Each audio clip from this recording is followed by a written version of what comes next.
자, 옆에 분들하고 인사하시겠습니다. 주 안에서 행복하십시오 하고 인사하시겠습니다. 네.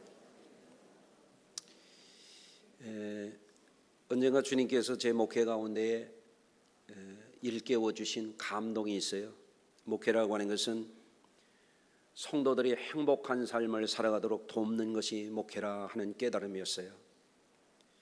그래서 앞으로 제가 달려갈 길 마칠 때까지 최선을 다해서 우리 성도들이 주 안에서 갈수록 믿음 충만하고 기쁨 충만한 삶을 살아가도록 열심히 노력을 하도록 하겠습니다. 요한복음에 보면 우리를 향하신 주님의 뜻이 아주 분명하게 나타나 있습니다. 요한복음 10장 10절입니다. 내가 온 것은 양으로 생명을 얻고 풍성히 얻게 하려는 것이라. 예수님이 말씀하셨어요. 예수님이 우리에게 주시는 새 생명, 그것은 죽을 것이 변하여 죽지 아니할 것을 덧입는 생명, 썩을 것이 변하여 썩지 아니함을 덧입는 새 생명입니다. 또 풍성히 얻게 하려는 것이라. 땅에서뿐만 아니라 영원토록 우리에게 주님이 주시는 풍성함, 세상이 주는 것을 뛰어넘는 그 풍성함을 우리에게 선물로 주시려고 하는 것, 은혜로 주시려고 하는 것이 우리를 향하신 주님의 뜻이라 하는 거예요. 또 요한복음 15장 11절에 내가 이것을 너에게 이르면 내 기쁨이 너희 안에 있어 내 기쁨이 너희 안에 충만하게 하려는 것이라 그랬어요. 여기서 우리가 주목할 것은 세상적인 기쁨이 아니고 인간적인 기쁨이 아니에요. 내 기쁨이라고 그랬어요. 주님의 기쁨이 우리 안에 충만하게 하려는 것이 주님의 우리를 향하신 뜻이라 하는 말씀입니다. 자, 그러면 이 기쁨의 삶이라고 하는 것은 어떤 것인가? 주님이 주시는 기쁨이라고 하는 것은 인간적이고 세상적인 쾌락의 차원과 다른 기쁨이에요. 한번 따라서 하십시다. 쾌락과 기쁨은 다른 것이다.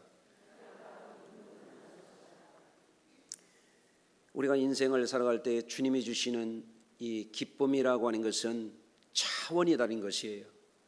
오늘날 많은 사람들이 나름 행복을 추구하면서 다 살아갑니다. 그런데 실상은 어떻게 사는 것이 참 행복인가 하는 것에 대해서는 사람들이 잘 모릅니다. 흔히 이런 생각을 하는 것 같아요. 어떤 사람은 공부를 잘하면, 좋은 학교를 가면, 좋은 직장을 구하면, 좋은 친구를 사귀고 연애를 하고 결혼을 하면 행복할 것이다. 이렇게 막연한 생각을 하는 것 같아요. 그런데 어떤 사람은 신혼여행 가가지고 싸웠다고 그러잖아요. 예? 어떤 분은 얘기합니다. 일을 잘하고 돈을 잘 벌고 승진을 하고 성공하면 행복할 것이다. 이렇게 생각한다는 거예요. 어떤 분이 대통령이 되고 나서 끝날 때 하는 말이 대통령 당선된 그날만 좋았다고 그러더라고요. 우리나라 역대 대통령 중에 그 말을 한 분이 있습니다. 여러분, 과연 행복이라고 하는 것이 소유를 하고 하고 싶은 것을 하고 그러면 정말 행복한 것인가? 그런 생각을 해보신 적이 있습니까? 여러분, 뭔가를 소유하고 하고 싶은 것을 내 마음대로 내 뜻대로 하면 좋긴 좋을 거예요. 아니, 안 그래요? 좋은 건 좋은 거지. 어떤 사람이 그랬다고 그래요. 우리 목사님은 돈을 좋아한다고. 그래 내가 망령 들었나 보다 그랬어요. 돈 싫어하는 사람이 있으면 손 들어봐요. 일어나 봐요. 내가 밥 사드릴게. 돈 싫어하는 사람이 어디 있어요? 그 말도 안 되는 소리를, 헛소리를 하는 거야. 목회자를 비난하려고 아주 하는 소리지. 돈이 좋긴 좋지. 많이 소유하면 싫은 사람 어디 있어요? 하고 싶은 거 내 마음대로 하면 싫은 사람 있어요? 좋긴 좋죠. 그러나 그게 전부가 아니라는 것입니다. 인생과 세상이 주는 쾌락을 찾아서 탐닉할 때에 사람들에게는 문제가 다가오게 돼 있어요. 그런 것의 끝에는 잠시 즐거움이 있을 수는 있지만 결국에는 무의미해져요. 허무해집니다. 허탈해집니다. 그런 때가 반드시 오게 되어 있습니다. 요즘 젊은 사람들이 하는 말이 있어요. 현타가 왔다, 그런 말을 해요. 그 무슨 뜻인지 아시나요? 아마 10 중에 9은 잘 모르실 것 같아요. 현타라고 하는 말은 뭔가 사람이 몰입할 때는 좋았는데 그게 지나고 나니까 허무감, 허탈감이 오는 현실 자각 타임을 줄여서 현타라 그래요. 예? 꿈 깨고 보니까 허무하더라는 거예요. 아무것도 아니더라는 거예요. 현타가 왔다, 그렇게 얘기해요. 맛있는 거를 먹을 때는 좋았는데 지나고 보니까 현타가 왔대. 예? 너무 많이 먹었네. 예? 아이고 배불러 죽겠네. 그 현타가 온 거예요. 물불 가리지 않고 치열하게 살다 보니까 그렇게 살아야 되는 줄 알고 살았는데 돌아다 보니 후회만 남고 몸만 망가지고 억울하더라. 이게 뭐예요? 현타가 온 거예요. 현실 자각 타임이 온 겁니다. 그럴 줄 몰랐지. 그러고 사는 줄 알았지. 죽어라고 일하면서 살았지. 몸이 망가지는 줄 모르고 살았어요. 돌아보니까 후회가 되는 거예요. 억울한 거예요. 허무한 거예요. 우울한 거예요. 그 현타가 온 거예요. 마치 정신없이 어떤 사람이 달리다 보니까 어디로 달리는지 모르겠더래요. 그가 말했습니다. 여기가 아닌가벼. 또 딱 달렸대요. 달리다 보니까 아까 거기가 거긴가벼 그랬다는 거예요. 예? 내 인생이 뭔지도 모르고 공부하고 취업하고 결혼하고 자식 낳고 돈 벌고 열심히 살다 보니까 몸 망가지고 세월 가고 너무 많이 달려나왔어. 돌이키기에는 너무 많이 지금 달려왔어. 그럴 때 허무하고 무의미하고 불행감에 빠지는 겁니다. 여러분들은 그런 데 빠지지 마시기를 주의 이름으로 축원합니다. 오늘 본문에 보면은 주님이 주시는 중요한 말씀이 있습니다. 평안을 너에게 끼치느니 곧 나의 평안을 주노라. 나의 평안, 주님이 주시는 평안입니다. 이거는 공산당들이 말하는 평안이 아닙니다. 정치꾼들이 말하는 평안 아닙니다. 팍스 로마나 로마 황제가 주는 평안 아니에요.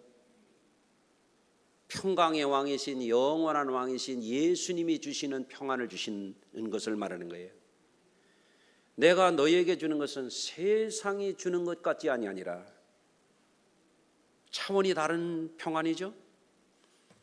이 평안을 소유하게 되면은 주님이 주시는 놀라운 평안이 자리하게 돼요. 그때에 주님이 하시는 말씀은 이겁니다. 너희는 마음에 근심하지도 말고 두려워하지도 말라. 아멘. 우리는 그 길을 찾아야 돼요. 그 길을 여러분은 찾으셨을까요? 여러분, 사람들의 삶의 진정한 의미를 찾고 진정한 행복이 무엇인가를 발견하지 않고 살면은 인생의 삶의 뿌리를 엉뚱한 데 내리고 삽니다. 지난번에도 뿌리를 어디에 내리고 사느냐가 중요하다고 그랬잖아요. 가뭄이 올 때에, 무더위가 올 때에 뿌리를 강변에 뻗친 나무는 잎이 푸르고 청청하며 결실이 그치지 아니한다 그랬지 않습니까? 우리의 인생의 행복의 뿌리를, 가치의 뿌리를, 삶의 의미의 뿌리를 우리가 어디에 내리고 있느냐에 따라서 그 삶의 열매도 달라지는 겁니다. 그런데 사람들이 어떤 삶을 사는가 보니까 첫째로는 어떤 사람들은 자기 육체에 기반한 삶을 살아가요. 예수님은 마태복음 6장 31절에서 이렇게 말씀하셨어요. 그러므로 염려하여 이르기를 무엇을 먹을까, 무엇을 마실까, 무엇을 입을까 하지 말라. 이는 다 이방인들이 구하는 것이라.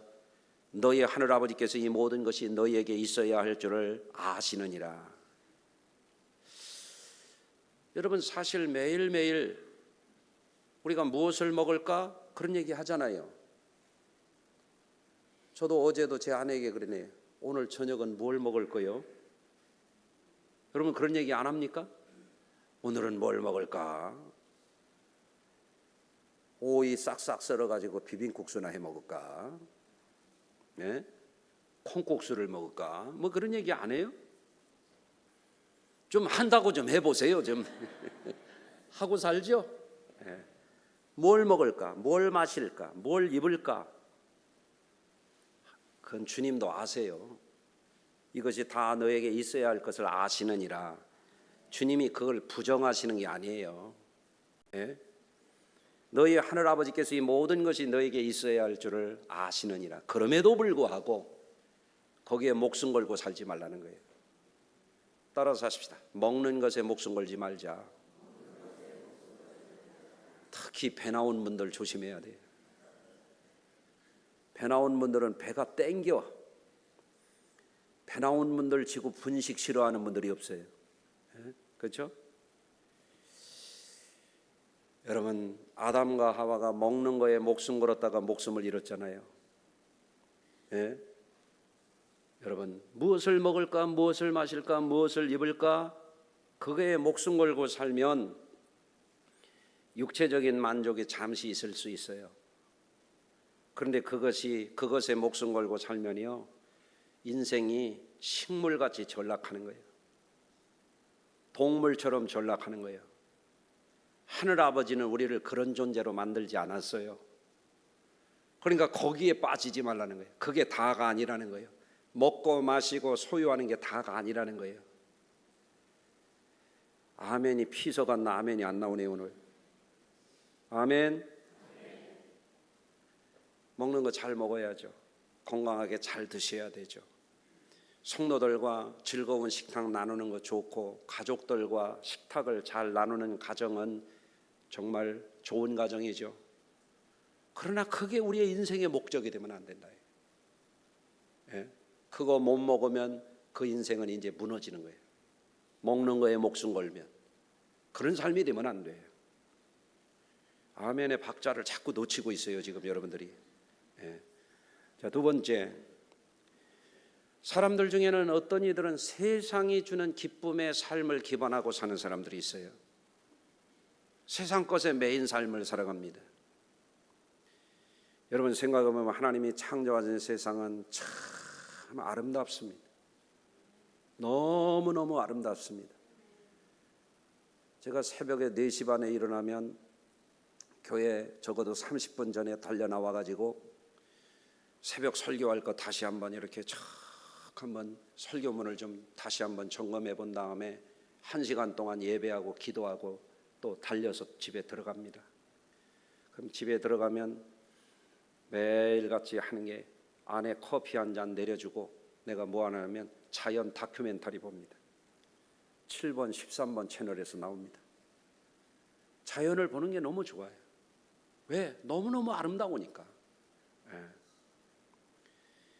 여러분 광대한 물질계 어마어마해요. 예? 지난번에 제가 새벽 시간에 그랬나요? 수요일 날 그랬나요? 우리 은하계에서 제일 가까운 안드로메다 은하가 250억 광년 떨어졌다고 그랬잖아요.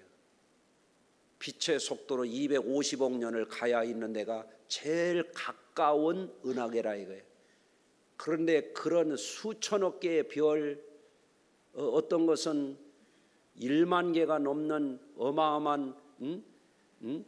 어마어마한 이런 별들을 가진 이 은하계가요 우주에는 셀 수 없이 많아. 그러니까 하나님의 이 물질계만 해도 굉장한 거예요. 우리 인간들이요 얼마나 미약한 존재냐면 하나님이 만드신 이 물질계에 태양계 끝에도 아직 못 가봤어요. 그 정도가 아닙니다. 나 여러분에게 이런 질문 해볼게요. 양파가 몇 겹인지 아셔? 양파가 몇 겹인지도 모르면서 뭘 안다고 말이에요. 사람들이 교만하고 뭘 배웠다고 자기가 뭔 지식이나 있다고 꺼부적대는 사람들이 있어요. 네? 알려드릴게요. 양파는 8겹에서 12겹을 가지고 있어요. 네? 그런가 안 그런가 오늘 가서 까봐요. 예. 사람이 뭘 굉장히 아는 것 같지만 아는 게 없어요. 부족해요. 아멘. 물질계가 어마어마해요. 지구라고 하는 별은요, 저 나사에서 보이조호 그 망원경을 명왕성 근처에 가가지고 뒤로 돌려서 사진 찍은 거 보니까 지구가 점 하나요, 점 하나. 예? 얼마나 작은 별이에요. 그런데 그 어마어마한 이 물질에게도 보면은 이 지구라고 하는 별 안에만 하더라도 봄, 여름, 가을, 겨울 변화가 무쌍하고 아름다운 풍경들이 너무너무 많은 거예요. 예? 산과 숲, 강과 초목들, 바다와 노을빛 얼마나 아름답습니까? 아름다운 걸 봐도 아름다운 걸 모르시나요? 여러분들 올여름에도 아름다운 거 기회가 되면 보시길 바라요. 네? 그뿐입니까? 사람들이 만들어내는 이 도시 문명, 수없이 쏟아져 나오는 물질적, 시각적, 청각적 인공 세상, 그야말로 어떤 사람들은 판타스틱하다고 그렇게 얘기를 하잖아요. 환상적이라는 거예요. 사람들이 제가 만들어 놓고 제가 감동하는 거예요. 그래서 종종 사람들이 그런 거에 빠져버립니다. 어떤 사람은 일주일 내내 정신없이 막 수고에 땀을 흘리면서 치열하게 경쟁하면서 막 스트레스를 어마어마하게 받아가면서 일을 하다가 일요일만 되면 어디로 빠져버리는 거예요. 그거를 가리켜서 뭐라고 말하냐면 일요신경증이라 그래요. 일에 빠져서 살 때도 자아 상실을 하고 사는데 일에서 쉬고 싶을 때도 뭔가에 빠져서 사는 거예요.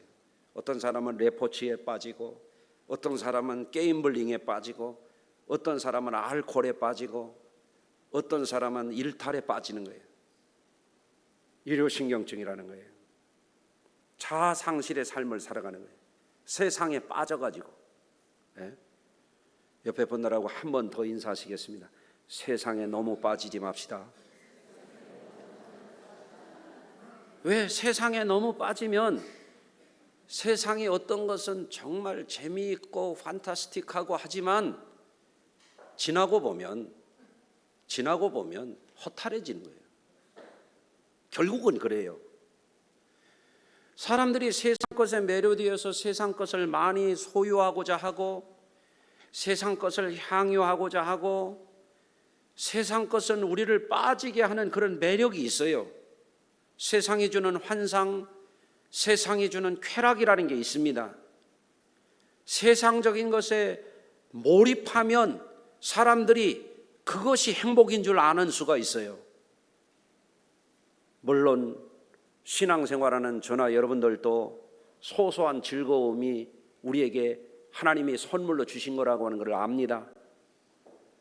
그래서 오늘부터는 뭐 즐거운 거 다 끊어라 그런 얘기가 아니에요.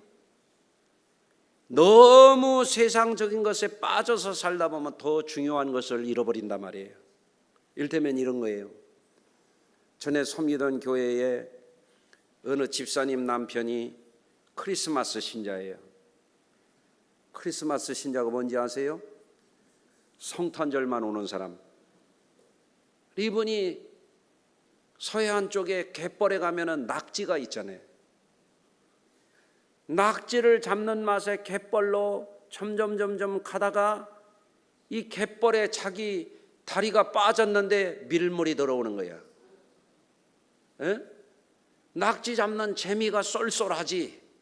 에? 그런데 죽었어요. 갯벌에서 발을 빼지를 못해서 너무 빠져가지고. 세상 것에 너무 빠지면 인생에 밀물이 들어올 때가 있어요. 그때 절망하는 거예요. 여러분, 세상 것에 너무 빠져서 살다 보면 세상 것은 우리를 중독증에 빠지게 해요. 헤어나지 못하게 합니다. 그래서 요한일서 2장 15절을 이렇게 말씀합니다. 이 세상이나 세상에 있는 것들을 사랑하지 말라. 누구든지 세상을 사랑하면 아버지의 사랑이 그 안에 있지 아니하니 이는 세상에 있는 모든 것이 육신의 정욕과 안목의 정욕과 이생의 자랑이니 다 아버지께로부터 온 것이 아니요 세상으로부터 온 것이라. 그러면서 중요한 말씀이 이렇게 이어져요. 이 세상도 그 정욕도 지나가되 오직 하나님의 뜻을 행하는 자는 영원히 거하느니라. 예? 세상이 멋있지, 세상이 즐겁지, 예? 어떤 것은 세상이 대단하죠. 예? 그런데 거기에 너무 빠지면 헤어나질 못해. 그런데 빠져서 살면은요 참다운 삶을 잃어버리게 되는 거예요. 학자들의 연구 결과를 제가 알려드릴게요. 1971년도 사람들이 행복과 불행을 느끼는 것에 관해서 필립 브링먼과 도널드 캠벨이 연구해서 논문을 발표했습니다. 그때 나온 이론이 뭐냐면 쾌락 적응 이론이라고 하는 거예요. 간단하게 말하면 사람은 불행이나 행복이나 어느 정도 지나면 원래대로 되돌아가더라는 거예요. 결국은 아무것도 아니라는 거죠. 예. 사람들이 일반적으로 추구하는 행복이라고 하는 것은 이른바 행복 유통기간이 있다는 거예요. 기한이 지나면 행복하다고 여겼던 것이 결국은 아무것도 아니라는 거예요. 새 차를 사고 싶어서 샀는데 그때뿐이더라는 거예요. 얼마 안 간다는 거예요.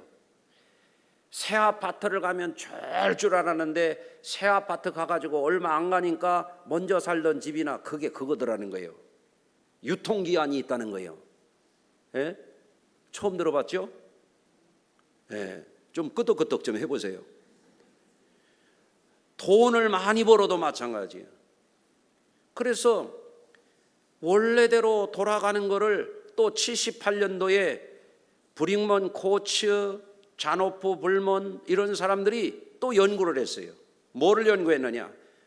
복권이 당첨된 사람과 사고로 하지가 절단된 사람의 행복과 불행이 얼마 기간 동안 유지되는가 이거를 조사를 해봤더니 복권이 당첨이 돼가지고 뛸 듯이 기뻤던 사람도 어느 기간이 내려가니까 제자리로 돌아가고, 하지 절단이 돼가지고 극도의 불행감과 좌절에 빠져있던 사람도 얼마 기간이 지나가니까 사지가 멀쩡할 때나 거의 같이 다시 돌아가더라는 거예요. 왜 그러냐? 여러분, 사람이 어떤 불안을 느끼거나 쾌감을 느끼거나 하는 게 뇌의 신경작용이요, 뇌의 호르몬 작용인데 이게 반감기가 있는 거예요. 때가 되면 제자리로 돌아가 버리는 거예요. 예를 들어서 익사이팅한 어떤 레포츠를 즐기거나 게임을 한다거나 하면은 사람들을 뇌 속에서는 격렬한 운동을 하면 아드레날린이 분비가 되고, 어떤 걸 아주 즐거운 거를 하게 되면 도파민이라고는 소위 말하는 행복 호르몬이 분비가 되는데 때가 되면 그게 반감이 된단 말이에요. 약발이 떨어진다 그 말이에요. 예. 이것을 모르면 세상 사는 사람들이 세상 것에 매료가 돼가지고 탐닉을 하는 거예요. 거기에 중독이 되는 거예요. 거기에 너무 빠지다 보면은 때가 되면은 후회를 하게 되는 거예요. 허무감에 빠지게 되는 거예요. 결국에는 이것도 헛되구나, 늦게 깨닫게 된다, 그런 말입니다. 현타가 온다는 말입니다. 예? 여러분 생각해 보세요.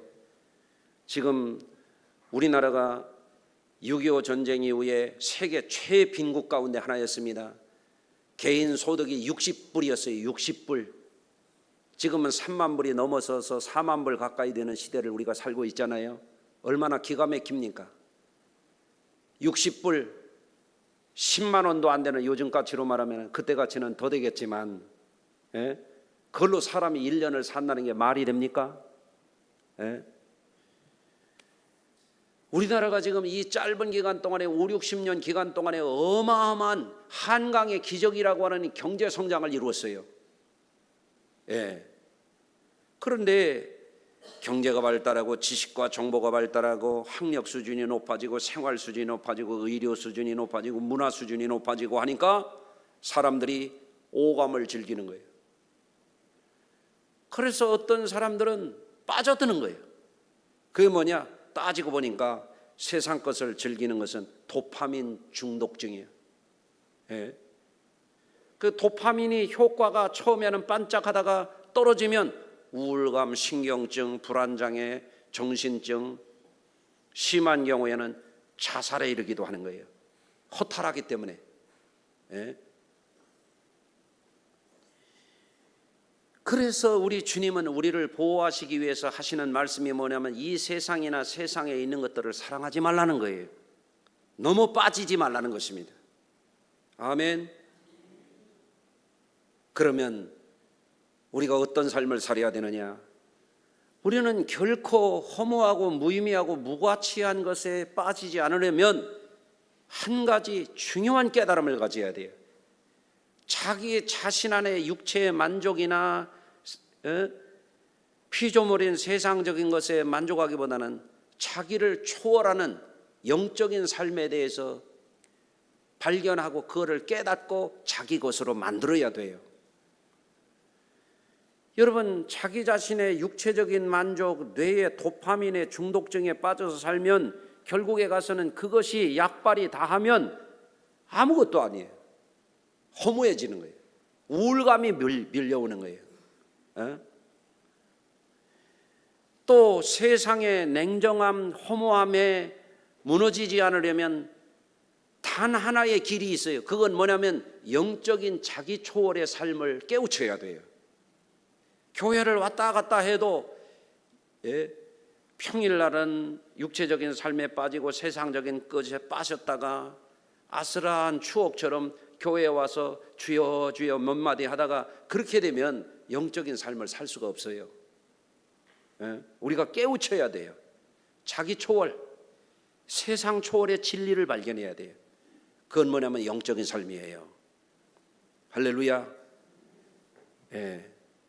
여러분, 이 세상이나 세상에 있는 것들은 어떤 거냐면 마치 차창밖에 풍경이 지나가는 것처럼 그것은 스쳐 지나가는 거예요.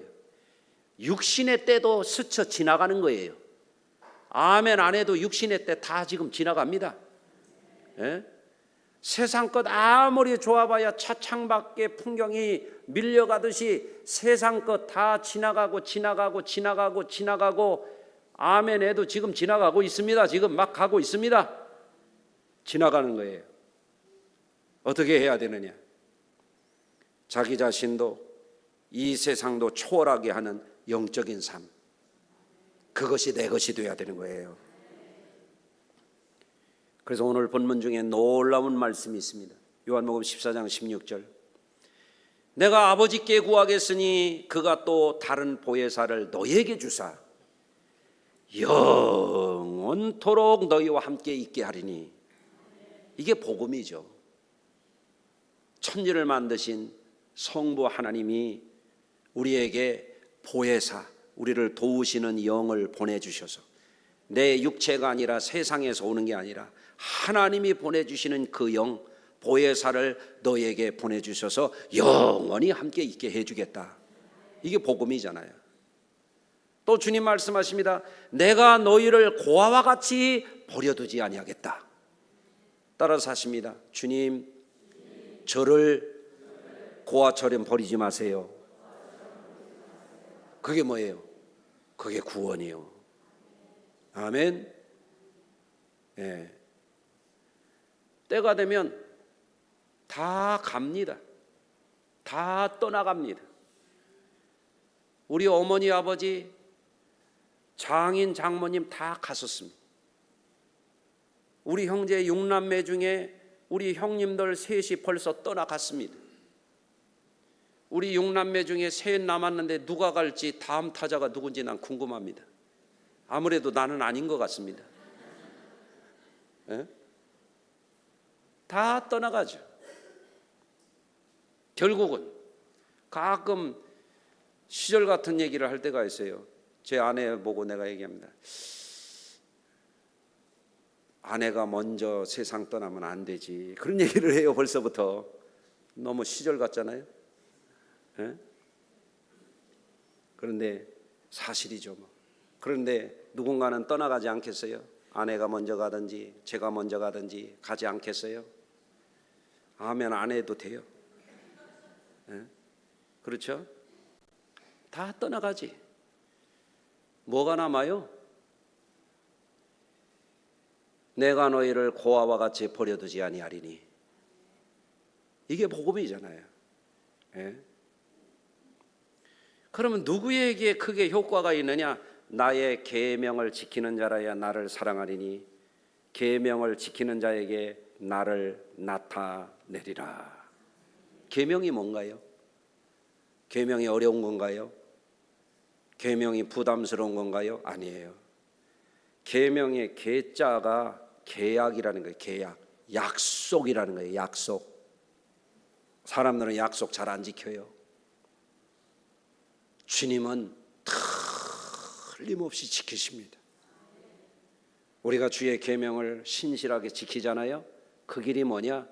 그 길이 우리가 영적인 삶을 사는 가장 빠른 길이에요. 할렐루야. 긍정의 심리학을 창시한 마틴 셀리그만 박사는 사람들의 행복을 위해서 세 가지를 추구한다고 그랬어요. 하나는 만족을 구하는 삶이에요. 여러분, 그런데 아까 이미 말씀을 드렸잖아요. 만족을 인간적으로, 세상적으로, 육신적으로 찾으려고 하는데 만족해봐야 어떤 사람 밥 많이 먹고서 배불러 죽겠네 하고 결국에는 배가 툭 꺼지잖아요. 만족은 반드시 반감기가 있다. 유통기한이 있다 하는 거예요. 그러니까 만족을 구하는 삶은 진정한 행복은 못 돼요. 소소한 기쁨은 있을지 모르지만 말입니다. 또 셀리그만 박사는 긍정의 심리학에서 사람들이 행복을 추구하는 게 뭐냐면 긍정의 감정을 가져야 행복감을 가질 수 있다는 거예요. 여러분, 사람의 감정이 몇 가지나 되는지 아세요? 옛날에는 희로애락, 애호욕 그 정도였잖아요. 그런데 여러분, 긍정의 심리학자들이 사람의 감정을 연구를 해보니까 이런 감정 저런 감정 분류해가지고 가지수를 세보니까 163가지나 돼요. 그런 수많은 감정들 가운데서 긍정적인 감정도 있고 부정적인 감정도 있고, 그런데 그 감정에 취해서 살면 어떻게 되는가? 그 감정이라고 하는 거를 뇌과학자들이 연구해 보니까 뇌신경의 문제고 뇌 호르몬의 문제더라는 거예요. 그러니까 너무 감정적인 것에 빠져서 살게 되면 어떻게 되느냐? 인생이라고 하는 게 심리 게임으로 끝나버린 거예요. 게임은 끝나게 됐어요. 게임 오버가 되는 거예요. 그런데 이 마틴 셀리그만이 또 하나 사람들이 추구하는 가장 고차원적인 삶을 뭐라고 얘기하냐면 의미 있는 삶을 추구한다는 거예요. 여러분, 신앙이 바로 그겁니다. 여러분, 신앙이라고 하는 건 의미 있고 가치 있고 후회 없는 삶을 선택하는 겁니다. 아멘. 만일 사람들이 자기 만족만 구하면 도파민 중독증에 빠져가지고 아드레날린 중독증에 빠져가지고 여러분, 그거는 알코올 중독이나 마약 중독이나 그거는 기본적으로 메커니즘이 똑같아요. 사람을 흥분시키는 거예요. 또 자기 감정에만 충실해서 살려고 하는 사람들은 울다가 웃다가 심리 게임으로 인생을 종치는 거예요. 그런데 우리 인간 존재, 단일한 존재, 천상천하에 하나밖에 없고 단 한 번뿐인 이 소중한 삶을 살아가는 우리들에게 중요한 게 있어요. 그건 뭐냐? 하나님께서 우리에게 주시는 자기 초월의 의미를 찾는 거예요. 자기 초월, 육체 초월, 감각 초월, 감정 초월, 그것을 가리켜서 영적인 삶이라 그러는 것입니다. 할렐루야. 여러분, 전반기가 다 가는 이번 주간에 지금 내가 가는 인생길이 자기만족인지 감정 게임인지 의미를 추구하고 후회 없는 삶을 살고자 하는 것인지 이거를 꼭 한번 돌아보시기를 바랍니다. 주님은 이렇게 말씀하셨어요. 그런즉 너희는 먼저 그의 나라와 그의 의를 구하라. 그러면 이 모든 것을 너에게 더하시리라. 영적인 삶을 살아가는 사람들에게 우선순위가 있다. 최고의 가치가 있다 이거예요. 예? 그게 뭐예요? 하나님의 나라와 그 뜻을 구하는 거예요. 그걸 신앙생활이라 그러는 것입니다. 아멘. 또 예수님은 말씀하십니다. 내일을 위하여 염려하지 말라. 내일 일은 내일 염려할 것이요 한날의 괴로움은 그날의 족하니라. 삶을 살아가면 괴로움도 있어요. 사고도 있어요. 어떤 때는 자기 스스로 감당하기 어려울 만큼 멘탈 붕괴되는 그런 시련도 있어요. 그러나 지나가는 거예요. 고난 속에서도 의미를 찾은 사람, 고난 속에서도 구원의 손을 내밀어서 우리를 자기 극복하도록 해주시는 그분을 만나면 우리 성도들의 삶을 의미 있고 가치 있고 후회 없는 삶에 이르게 되는 거예요. 그거를 구원이라 그러는 것입니다. 여러분, 예수님은 말씀하십니다. 내가 아버지께 구하겠으니 다른 보혜사를 너희에게 주사 영원토록 너희와 함께 있게 할 것이요. 아멘. 우리를 도우시는 분의 손을 붙잡아야 돼요. 우리를 도우시는 분이, 우리에게 이 땅에 오신 분이 예수 그리스도예요. 우리에게 구원의 손을 내미셨을 때 그거를 우리는 붙잡아야 돼요. 그걸 확실하게 붙잡아야 돼요. 어정쩡한 사람은 계속 방황하게 돼 있어요. 예? 이건가 저건가. 어떤 때는 또다시 육신의 만족으로 떨어졌다가, 어떤 때는 세상적인 환상에 빠졌다가, 어떤 때는 사람의 미혹에 빠졌다가, 어떤 때는 아까 장로님 기도한 것처럼 사탄의 시험에 빠졌다가 오락가락 왔다 갔다 갈팡질팡, 그런 인생이 되면 안 됩니다. 신앙의 삶이라고 하는 건 뚜렷해야 됩니다. 분명해야 됩니다. 가치와 의미를 찾아야 됩니다. 내 안에 소망 없습니다. 세상은 소망 없습니다. 우리에게 손을 내밀어 주시는, 생명을 주시는 그분을 만나야 되는 거예요. 할렐루야. 그거를 참으로 발견해야만 어떤 상황 속에서도 좌절하지 않는 거예요. 예? 세월이 가도 후회가 없는 거예요. 갈수록 소망이 넘치는 거예요. 아멘. 예? 그래서 주님이 주시는 이 은혜로운 말씀이 너무너무 좋잖아요. 내가 너희를 고아와 같이 버려두지 아니하리라. 할렐루야. 여러분은 하나님의 자녀입니다. 하나님의 가족입니다. 그러니 전능하신 하나님이, 천지를 만드신 하나님이, 우주와 만물을 다스리시는 하나님이 어마어마한 물질계로 만드시고 사람을 소우주처럼 신비하게 만드시고 참으로 인간과 세상의 한계를 뛰어넘는 초월적인 과학과 초과학을 초월하는 그 하나님이 내 아버지가 되셨으니 얼마나 든든합니까? 아멘. 그 삶을 여러분의 것으로 삼으면 결코 허무하지 않고 무의미하지 않고 불안하지 않고 영원한 행복자가 될 줄로 믿습니다. 후반기에는 여러분이 신앙의 모양만 내는 그런 신자가 되지 말고 정말 신앙 때문에 기쁘게 살아가는 그런 분들이 다 되시기를 주님의 이름으로 축원합니다. 기도합니다. 하나님, 오늘 말씀 속에서 나의 삶의 현 주소를 발견하게 하시고 내가 인생길 어디쯤 가고 있는지를 돌아보게 해주시고 이제는 전반기를 어떻게 살아갔는지 명확하게 분별하게 해주시고 후반기에는 우리의 인생을 다시 의미 있고 보람 있고 가치 있고 진정한 행복자로서의 삶을 든든하게 살아가게 하여 주옵소서. 예수님의 이름으로 기도합니다. 아멘.